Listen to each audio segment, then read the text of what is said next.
Bonjour à tous, bonjour, bienvenue ici sur notre super parvis du lycée Léonard de Vinci. Bonjour Thibaut. Alors, cette année, c'est un JT un petit peu exceptionnel parce qu'on est sorti de nos locaux, sorti de nos couloirs et de nos plateaux pour nous montrer au grand jour.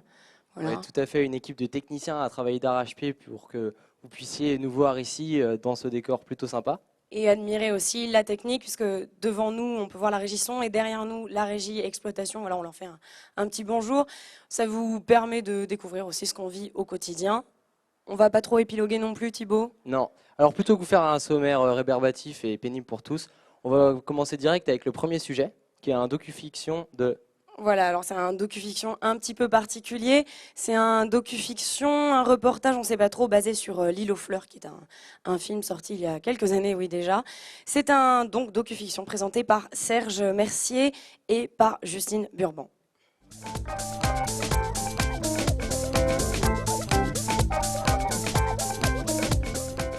Nous sommes à Montaigu, commune de Vendée, département de Pays de Loire, région de métropole française. Plus précisément à 46 degrés 58 minutes 22 secondes de latitude nord et à 1 degré 19 minutes 0 secondes de longitude ouest. Actuellement, nous nous trouvons devant le lycée Léonard de Vinci de Montaigu et nous pouvons voir devant nous, debout, un étudiant, en l'occurrence un étudiant montacutain. Un montacutain est une personne habitant Montaigu. Peut aussi être considéré comme montacutain toute personne passant en moyenne plus de 8 heures par jour en terre de Montaigu. Un étudiant est une personne qui réalise des études et vit souvent avec un budget restreint. Une étude, c'est le travail de l'esprit qui s'applique à apprendre ou à approfondir une connaissance. Les connaissances sont transmises par un professeur. Un professeur est donc un ancien étudiant ayant été formé dans un centre académique spécialisé et désormais titulaire d'un certificat d'aptitude au professorat. L'étudiant se trouvant devant nous aura l'occasion d'écouter les cours de physique-chimie de Madame Michon, les cours d'anglais de Monsieur Richard ou encore les cours d'audiovisuel de Monsieur Bûcheron. Un bûcheron est aussi une personne dont le métier est d'abattre des arbres dans la forêt. La forêt la plus proche de Montaigu est la forêt de Gralat, située à 13,7 km. Elle est, depuis les guerres de Vendée, un lieu historique. Le reste de terre environnante constitue un bocage.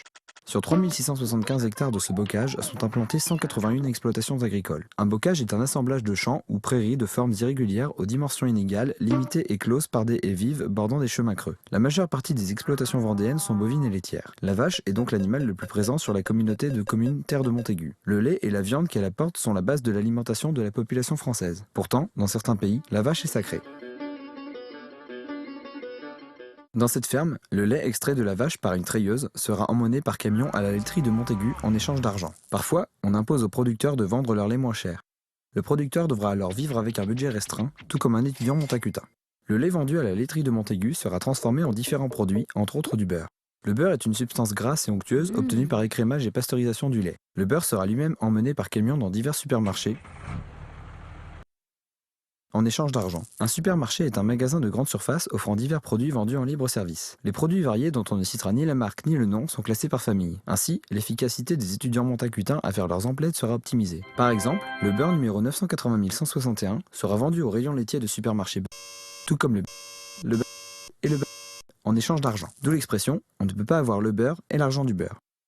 Certains produits ne peuvent être achetés qu'à l'âge de 18 ans, âge légal de la majorité, entre autres l'alcool. La majorité est l'âge auquel, selon la loi, une personne acquiert la pleine capacité d'exercer ses droits et est reconnue responsable de ses actes. Les effets de l'alcool sont caractérisés par deux phases principales. Une phase d'euphorie, de désinhibition et d'excitation, suivie d'une phase de sédation et d'endormissement. L'alcool, aussi nommé éthanol, est l'un des plus anciens produits psychoactifs consommés. Il est obtenu par fermentation de fruits comme la pomme, le houblon, le raisin, ou par distillation de malt, de pommes de terre ou de blé, ou de raisin.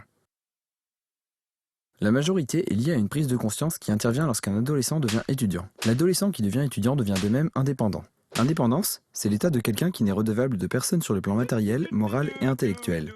Ne plus vivre chez ses parents, c'est être indépendant.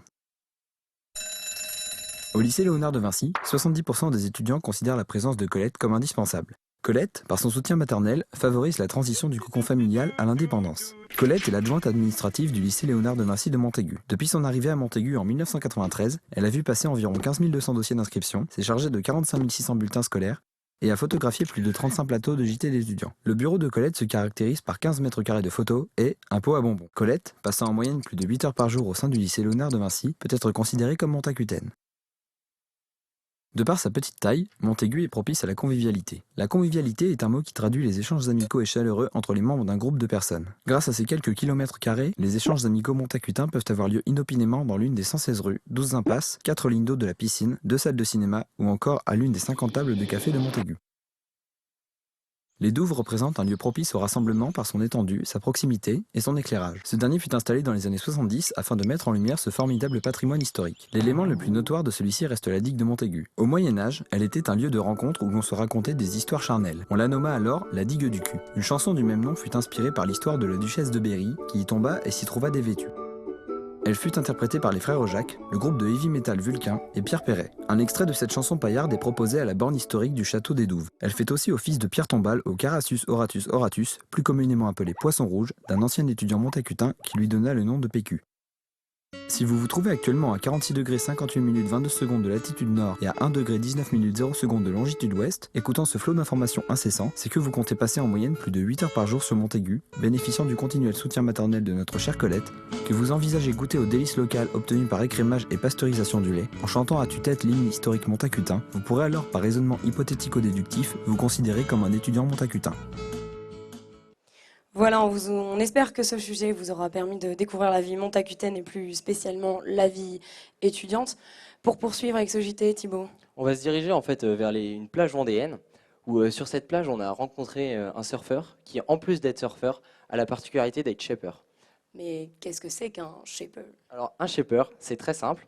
Un shaper, c'est un surfeur qui, en plus de surfer, il fabrique lui-même ses planches de surf. Donc c'est quelque chose d'assez particulier parce qu'on n'en voit pas beaucoup et donc il y en a un qui est assez connu justement en Vendée. On y va? On s'en y va, on vous envoie ça. Il s'appelle Voodoo. Merci d'ailleurs à Voodoo d'avoir participé.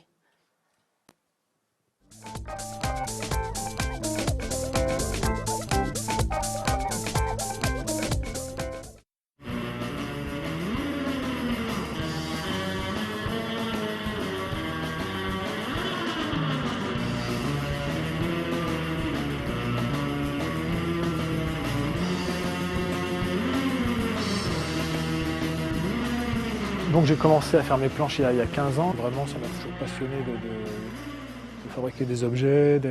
J'ai toujours été manuel. Et ce qui me fait triper, c'est de pouvoir réaliser un objet du début à la fin, de pouvoir satisfaire une clientèle, d'être à l'écoute, puis d'aller surfer avec eux. Voilà. Et j'ai toujours eu aussi, depuis mon enfance, été conditionné pour aimer la mer, les bateaux, s'ils glissent dessus. Mon père faisait des maquettes de bateaux et naturellement j'ai poursuivi. J'ai même obtenu un diplôme d'architecture navale il y a 4 ans maintenant. C'est le projet de recréer une vie autour de mes passions, quoi, plutôt que d'aller à l'usine. J'ai voulu faire une activité créative qui me manquait. Et puis je surfais depuis quelques années, donc ça m'avait toujours trotté dans la tête de faire des planches de surf, d'une façon ou d'une autre.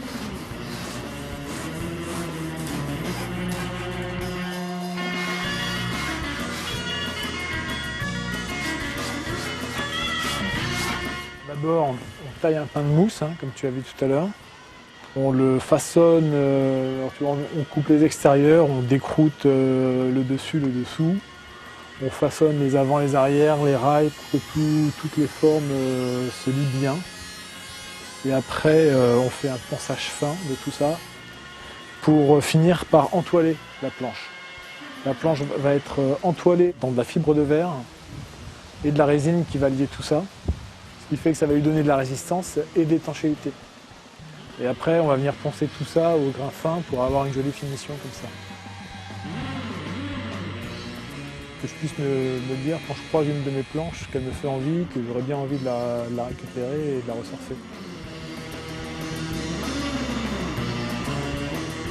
Oui, ça m'est arrivé 2 fois jusque-là de racheter des planches que j'avais faites, de racheter des planches aux clients.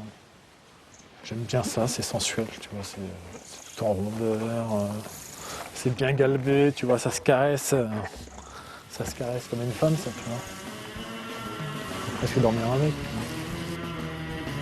Je suis pas là pour faire un business énorme, mais juste pour vivre en faisant des planches et en faisant du surf. Voilà. La belle vie de surfeur.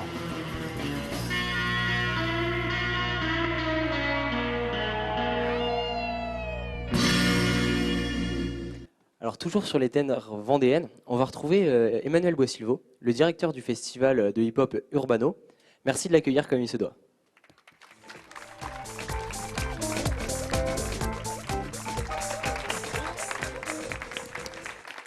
Bonjour Emmanuel, ça va? Merci Bonjour d'être Thibaut, venu. bonjour à vous. Je t'en prie, assis-toi. Merci d'être venu ici. Alors donc toi, tu es le directeur du festival de hip-hop, premier festival de hip-hop en plein air Urbano, qui a eu lieu la première édition au début des grandes vacances. Tu peux nous en dire un peu plus sur l'histoire de ce festival, sur comment vous en êtes arrivé là? Donc effectivement, ouais, Urbano, c'est le premier festival hip-hop de plein air en France. C'est un festival qu'on a monté entre amis. Et en fait, c'est lié à l'histoire d'un festival qu'on avait monté avant, qui s'appelait Jonglop. Il y a eu 5 éditions du Jonglop entre 2006 et 2010. Et on était déjà posé sur la culture hip-hop, et puis donc dans toutes ces disciplines, du rap, en passant par la danse, le graffiti, le beatbox. Et puis on a fait une petite pause d'1 an en 2011 pour monter un beaucoup plus gros projet, et Urbano est arrivé. Voilà. Et donc Urbano, on a beaucoup entendu parler de ce festival, notamment ici, parce que c'est pas le festival en Vendée, notamment un festival de hip-hop, c'est assez rare. Comment vous en êtes arrivé à vouloir trouver cet esprit et se dire, parce que Urbano, c'est l'urbain à la campagne. C'est un peu l'objectif du festival aussi. Bah, en fait, on s'est aperçu que le hip-hop, c'était même plus que l'urbain. C'est-à-dire que le hip-hop s'est tellement développé partout dans le monde qu'aujourd'hui, tu peux le faire à la campagne sans aucun souci, puisque même à la campagne, tout le monde écoute du hip-hop. Et c'est vraiment une culture globale, c'est plus lié à la ville, quoi. Même si c'est né dans la ville. Et donc le bilan de l'édition 2012, il est comment? Eh ben, c'est un super beau bilan, parce que pour cette première édition, donc, on a accueilli 4000 festivaliers. Dans de super conditions. Il a fait beau, vu l'été un peu pourri qu'on a eu, c'est pas mal. C'est plutôt pas mal maintenant, on récupère. Et là, c'est pas mal du tout. Là. Et donc, on a accueilli les artistes qui étaient hyper contents d'être venus. Il y avait Youssoupha, Orelsan, Shuriken. Enfin, ils étaient tous ravis d'être accueillis avec le sourire par les bénévoles de Boufféré et des alentours. Je crois que les festivaliers ont passé un super festival. En tout cas, ils nous l'ont bien fait ressentir parce que ça sentait la bonne humeur dans le public. Et puis nos bénévoles étaient ravis, les techniciens. Enfin bref, ça a été une grande réussite sur tout le plan de l'organisation, artistiquement et médiatiquement, parce qu'on a eu de très belles retombées. D'accord. Bah, on a le teaser qui a clôturé l'édition 2012 et qui annonce justement l'édition 2013. On se regarde ça? Allons-y. C'est parti.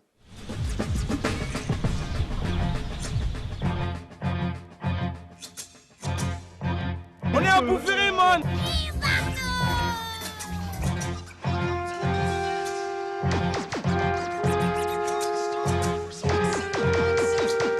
Urbano, ça va te déboîter.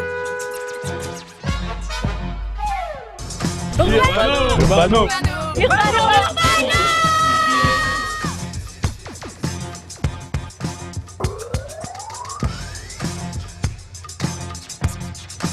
Les gars,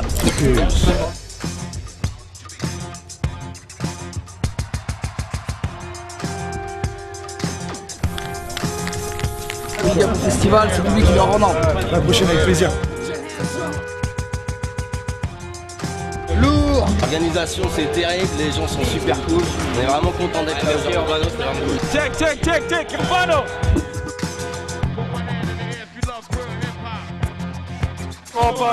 Compagnon!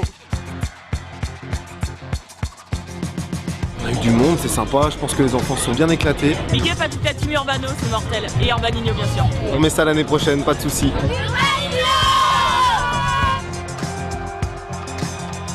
Le public a été chaud, le show a été chaud. Énorme, franchement, en Vendée, qui aurait pensé ça? Enfin un festival hip-hop en plein air. Génial. Hey yo, what's up? This is Paris Smith from EPMD. Right now we're holding it down in France at Urban New Festival. Urbano, continuez à fond, ça déchire.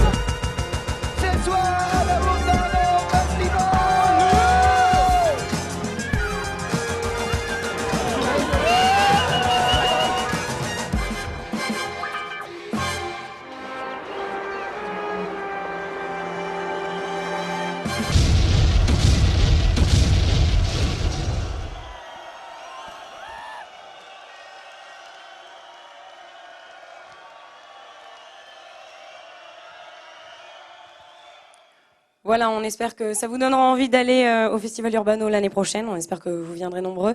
Merci encore à Emmanuel d'être venu. Tout de suite, on va accueillir Jérôme Baron pour une critique cinématographique. Il nous présente le dernier Batman, The Dark Knight Rises. Merci d'applaudir Jérôme Baron.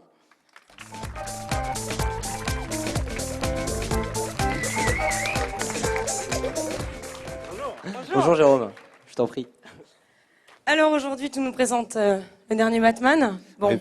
Un peu tardivement, puisque je crois que le film est plus beaucoup en salle. Et puis en 2 minutes, ça va pas être très simple d'en faire le tour. On peut peut-être en dessiner au moins quelques grandes lignes. Bon, d'abord, c'est le 3e opus de Batman réalisé par Christopher Nolan en 8 ans.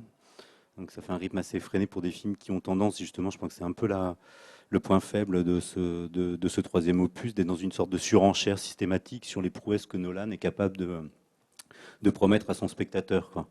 Et effectivement, on a l'impression, après Inception, qui est un film qui s'intercale entre les 2 derniers, que Nolan tente systématiquement de repousser les limites du spectaculaire pour son spectateur, en oubliant de faire un film d'une certaine manière, à savoir de raconter une histoire, d'y placer des personnages, de leur donner une épaisseur et bien d'autres choses. Alors là, dans le film, c'est relativement intéressant parce que le pitch est plutôt prometteur. C'est un peu un Batman revival, quoi. Il est en train de renaître, alors qu'au début du film, il est totalement diminué. On se demande même s'il est encore Batman. Et autour de ce retour d'un personnage à sa situation super-héroïque, il éclate son récit. C'est un peu la stratégie très roublarde des films de Nolan, mais je crois depuis le premier, depuis Memento, qu'on pourrait appeler la stratégie du millefeuille, quoi. C'est un peu de mettre beaucoup de couches les unes par-dessus les autres. Donc là, il y en a un peu pour tout le monde. Donc Batman revient, il a toujours ses problèmes psychanalytiques, originels, etc. Une histoire très traumatique. Il y a cette histoire de corruption de la ville de Gotham, qui là est totalement, en plus de ça, agrégée à une vision de Gotham qui est vraiment celle de New York, puisque c'est plus une ville comme ça imaginaire ou une cité imaginaire, alors qui emprunterait aux cités américaines, mais la référence à New York est très forte dans le film, puisqu'on voit les paysages new-yorkais, et qu'en plus de ça, au moment de la rébellion, on a vraiment une situation qui est mise en parallèle avec le mouvement d'Occupy Wall Street et autres. Donc, il aurait peut-être pu tenter quelque chose de plutôt intéressant au niveau de la greffe, comme ça, d'effets de réalité, d'effets de fiction complètement imaginaires. Malheureusement, à force de multiplier, il n'y a rien qui existe, quoi. Et au niveau des jeux d'acteurs, qu'est-ce que tu en penses? Un casting, Marion Cotillard, il y en a plein d'autres. Christian Bale est plus... Non, il y a un truc important dans ce genre un élément essentiel dans ce genre de film, c'est qu'il faut absolument réussir le personnage du méchant, quoi. Et donc Christian Bale je trouve vraiment très bien en Batman, mais ça depuis le début. Le méchant, là, il fait illusion pendant une trentaine de minutes, et puis après c'est un personnage qui évolue absolument pas, d'autant qu'il se fait voler la vedette par Marion Cotillard, qu'on voit pas du tout pendant le reste du film, quasiment sur les 10 ou 15 dernières minutes, à partir du moment où il y a un espèce de twist. Alors ça, c'est la couche supplémentaire de la fin du film, puisqu'il n'y en avait pas assez jusque-là. Marion Cotillard existe comme un personnage dont on n'avait pas, on pouvait l'avoir deviné, mais pas sûr, à la fin du film. Alors, pour aller à son dernier souffle 5 minutes après, parce que c'est-à-dire qu'il y a un twist. Elle est révélée pour ce qu'elle est, et puis elle meurt 5 minutes après, quoi. Donc elle est souvent, Marion Cotillard, comme dans les films américains dans lesquels elle joue, réduite vraiment à un rôle d'image. Elle n'existe pas du tout dans Public Enemy de Michael Mann. Elle fait le rôle de la petite amie française, et puis elle n'existe pas. Dans Inception, elle est une image d'un rêve, de la mémoire de comment il s'appelle, de DiCaprio. Donc en fait, c'est une actrice qui n'est pas invitée pour jouer dans les films américains, c'est une actrice qui est invitée comme pure image, quoi. Même pas une icône, je dirais une image, quoi. Bon, alors, merci pour cette critique faite en très peu de temps, il faut le dire. D'habitude, ça prend un peu plus de temps. Les premières années vont avoir l'occasion justement de découvrir les fameux cours de Jérôme Baron. Ça va être un plaisir peut-être pour vous, on verra. Donc avant de quitter Jérôme Baron, on va se regarder le teaser des prochains invités. En effet, ils sont venus... Thibaut, d'abord, je pense que Sophie est là aujourd'hui pour nous faire... Pardon, Sophie, excuse-nous, une petite critique littéraire, elle nous fait aujourd'hui... alors, je te laisse présenter toi-même ton livre. Donc, je vais vous parler du fabuleux voyage du jeune et... de T.S. Pivet. Et donc, c'est un roman de Rafe Larson, qui est un réalisateur de documentaires américain, et donc qui fait également son premier roman. Et donc, c'est l'histoire de T.S. Pivet, donc, qui est un jeune prodige de 12 ans, qui est cartologue et aussi illustrateur scientifique. Et donc, en fait, il envoie ses travaux en se faisant passer pour un adulte au musée le Smithsonian, sauf qu'un jour, il est amené à faire un discours parce qu'il a gagné un prix, et donc il décide de traverser les États-Unis dans un train de marchandises. Et donc, c'est un roman qui est en 3 parties. Il y a d'abord l'Ouest, sa vie au ranch, avec sa sœur assez superficielle, sa mère qui est insectologue et son père cow-boy. Ensuite, il y a la traversée, donc c'est tout son voyage en train avec des belles descriptions des paysages. Et enfin, l'Est à Washington. Et donc, l'originalité de ce roman, c'est qu'en fait, il y a des dessins partout dans les marges, il y a des schémas, des croquis, des études. Alors, on pourrait croire que ça peut faire trop scientifique, trop froid, mais en fait, pas du tout. C'est émouvant, c'est drôle, c'est absurde, c'est pertinent. C'est vraiment un régal à lire. On se promène entre les pages, ça change d'une lecture linéaire classique. Et donc c'est une écriture qui est très pointilleuse, très minutieuse et pleine de vérité et en même temps de naïveté. Et donc on n'est jamais trop sûr de quelle époque on est et on se promène avec lui dans un voyage initiatique. Et donc le fabuleux voyage du jeune et prodigieux T.S. Pivet, ce sera adapté en 2013 par Jean-Pierre Jeunet et actuellement c'est aux éditions Le Livre de Poche. Merci beaucoup Sophie. Avant de passer aux invités suivants, on va justement regarder un petit teaser de ce qu'ils font. On a réussi à faire venir de Paris en fait les 2 réalisateurs d'une nouvelle web série qui s'appelle En passant pécho. Ça commence à faire le buzz, ça commence à bien tourner et donc on est très heureux de les accueillir sur le plateau. Juste avant, on se regarde le teaser.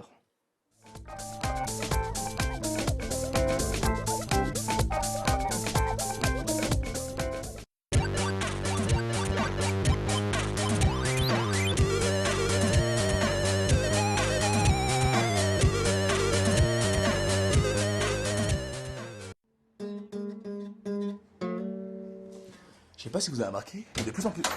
What's up, my nigga? Linen, skinny jean wearer, throw for days in the OAA. Boss low, most fools couldn't price me silently stunned. Parce que la base et puis la tac, tac, tac, tac. Et pour la modique somme de 149 €. T'as le mojo, négo. Ouais. My mojo so dope, bitch. My mojo so dope. Le plus dur, c'est pas de l'avoir, c'est de le garder. Yep. Oh, le swag.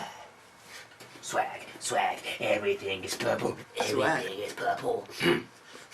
Bitch, I got a.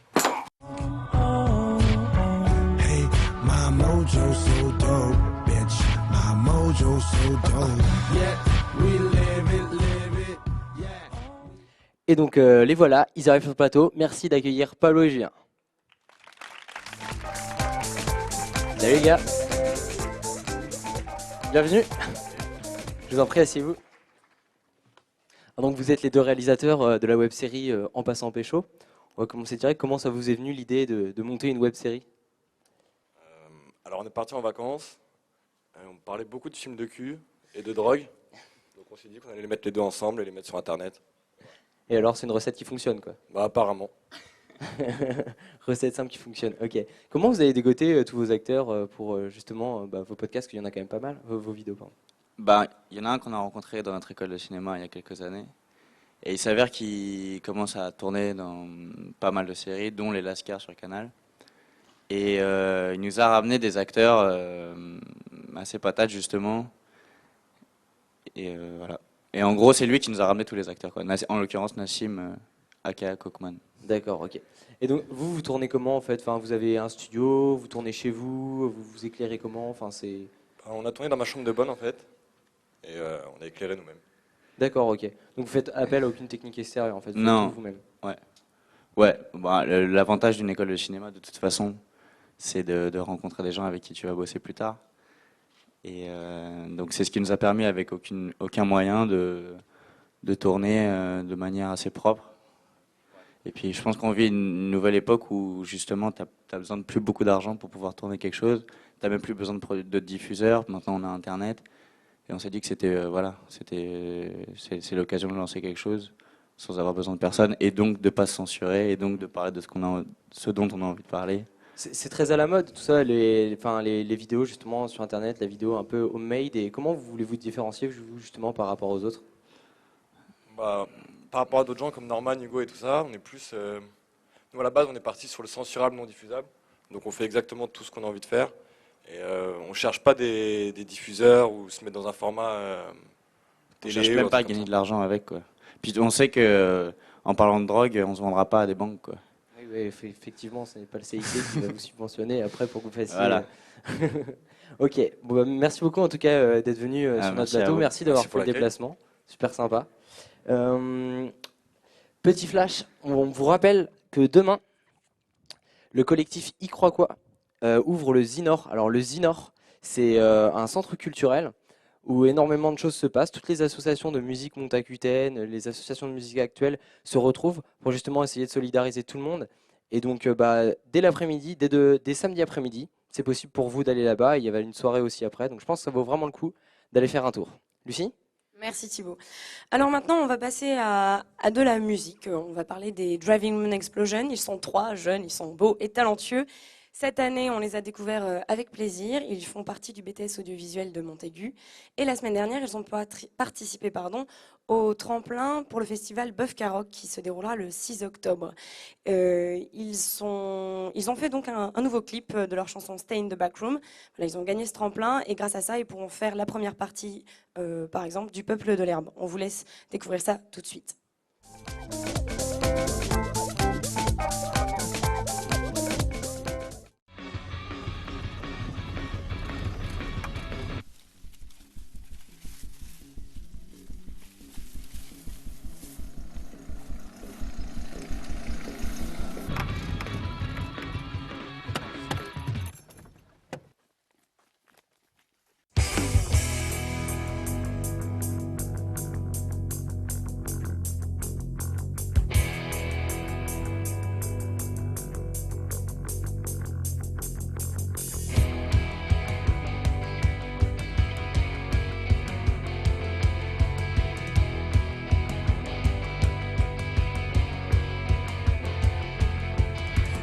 Stop hesitating, all goes down, the clock is ticking. Don't worry, I won't be upset if you can. All doing checks, stay in the back room. You're on a countdown, I won't ask you what you're gonna do.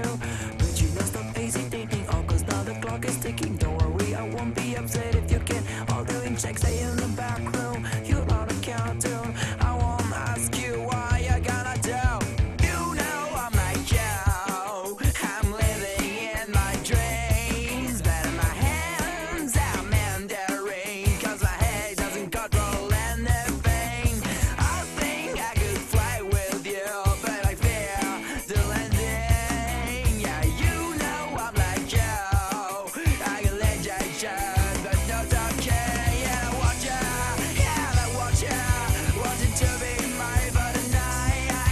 Yeah, I want you, yeah, I want you, want it to be mine for the night.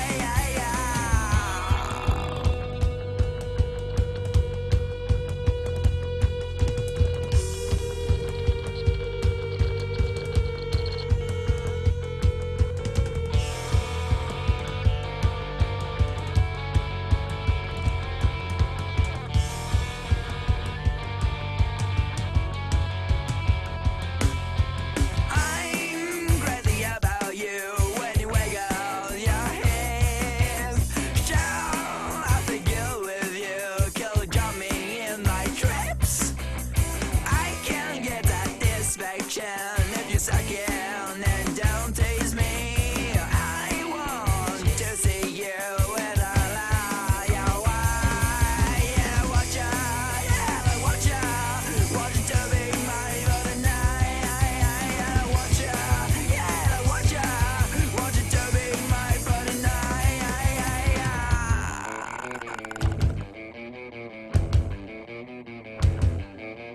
But you know, stop hesitating, cause now the clock is ticking. Don't worry, I won't be upset if you can. Hold you in check, stay in the back room. You're on a countdown, I won't ask you what you're gonna do. Stay in the back room, you're on a countdown, I won't ask you what you're gonna do. Girl, I don't come back, I don't wanna see that eyes, I'm losing my mind. Girl, I don't come back, I don't wanna see that eyes, I'm losing my mind.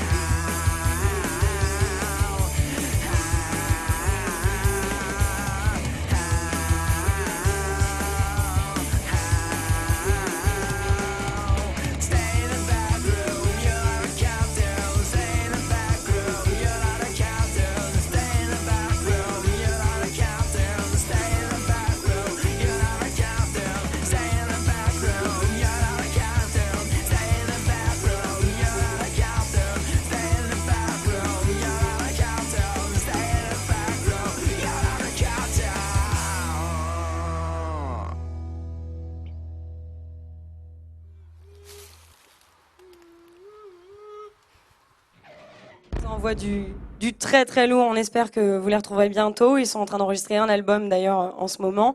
Bon, alors Thibaut, pour continuer dans les news. Pour continuer dans les news, ouais, on a une petite nouveauté, un réalisateur qu'on aime bien qui vient de chez nous, qui s'appelle Mathias Ayer, qui a un cinéma un petit peu particulier, on va dire, si on peut appeler ça même du cinéma, parce qu'il est un peu complètement cinglé.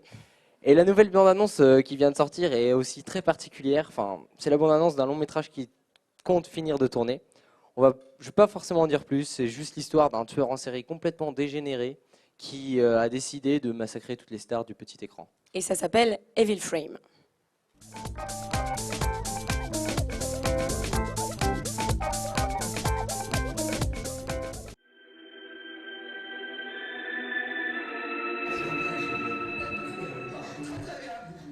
Il y en a marre.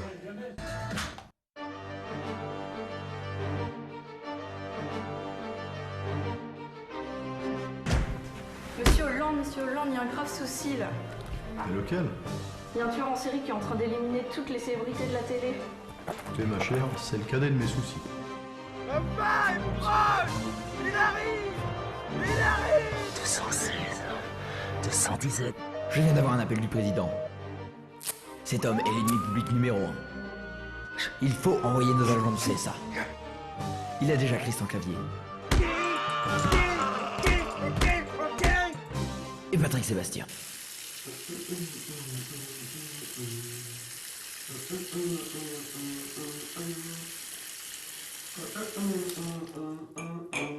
Oh, c'est génial.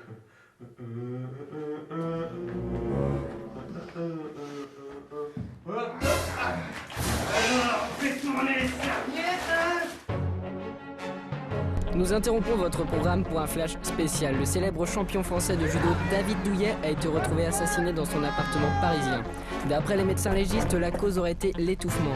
En effet, le corps contenait une quantité impressionnante de pièces jaunes. C'est un nouveau crime qui vient s'ajouter à la série de meurtres de célébrités françaises.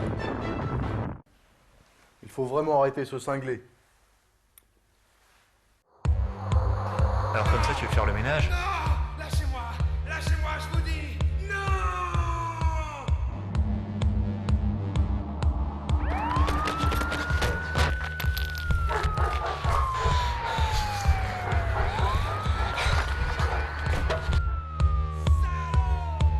Nous ignorons toujours l'identité du meurtrier et ses mobiles. La femme fraîche. Il arrive.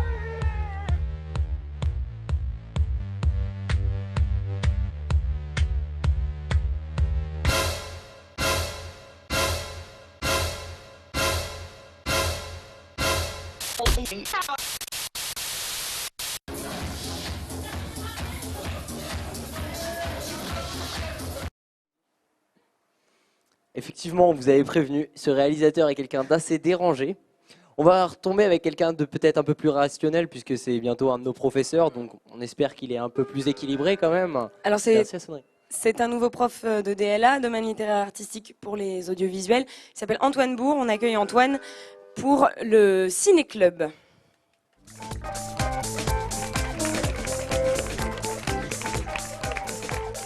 Bonjour Antoine. Je t'en prie, assis-toi. Alors Antoine, tu veux nous parler du Ciné-Club. C'est la 3e édition cette année au lycée Léonard de Vinci. Ben vas-y, en quelques mots définis. Donc oui, c'est la 3e année que j'anime le ciné-club au lycée. Je suis désolée de te couper, il faudrait peut-être rapprocher un tout petit peu plus le micro. Il se trouve qu'on a des conditions assez idéales ici pour passer et voir des films, puisqu'il y a le grand amphithéâtre et que entre les élèves de BTS, les élèves d'art appliqué, les internes, etc., il se trouve que depuis 2 ans, il y a un public assez fidèle et assez nombreux. Donc voilà, donc c'est le mercredi soir, une semaine sur 2, à partir du 10 octobre. Sachant que la programmation est très variée, puisque sont évidemment en partie des films du patrimoine, donc ce qu'on appelle des vieux films, hein, mais aussi des films plus récents, des films drôles, des films policiers, des films, bref, de registres et de pays très différents. Et puis voilà. Donc en fait, il n'y a pas vraiment de fil rouge entre chaque film que tu présentes cette année?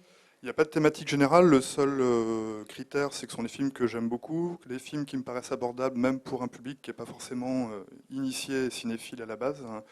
Donc oui, pas de fil rouge. D'accord.